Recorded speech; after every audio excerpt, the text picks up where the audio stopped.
তিনি যে কোনো রাজনৈতিক দলের সদস্য, কর্মী, নেতা হতেই পারেন, সেটা ভিন্ন প্রসঙ্গ। সেটার সাথে এই ঘটনার তো কোনো সংশ্লিষ্টতা নেই। ব্যবসায়িক দ্বন্দ্ব, এই দ্বন্দ্ব থেকে এই হত্যাকাণ্ডটা সংঘটিত হয়েছে। এটা নির্বাচনকে প্রভাবিত করা বা সরকারকে বেকায়দায় ফেলানো বা অন্য কোনো উদ্দেশ্য নিয়ে এই হত্যাকাণ্ডটা হয়নি, আমরা তদন্তে যেটুকু পেয়েছি। ঠিক। এই যে সোহাগ যে মারা গেছে, আগের রিজিমে ওখানে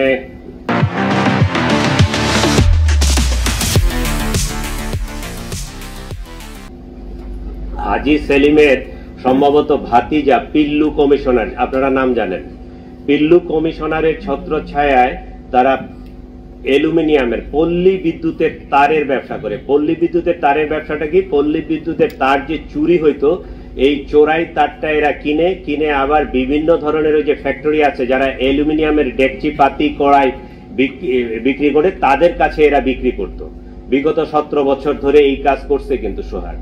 এই 5 আগস্টের পট পরিবর্তনের ফলে সে আবার তার ভোল পাল্টায়া এদিকে আসছে। এইখানে আরেকটা গ্রুপ এই ব্যবসার সাথে জড়াই গেছে। ওই তখন ব্যবসায়িক একটা বিভেদ তৈরি হয়েছে দুইজনের মধ্যে, এবং এরা আগে থেকেই পূর্ব পরিচিত।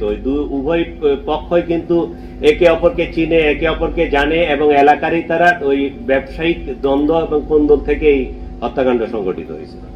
For more updates, follow us on Facebook. Subscribe our YouTube channel. Get the latest update on www.daily-sun.com.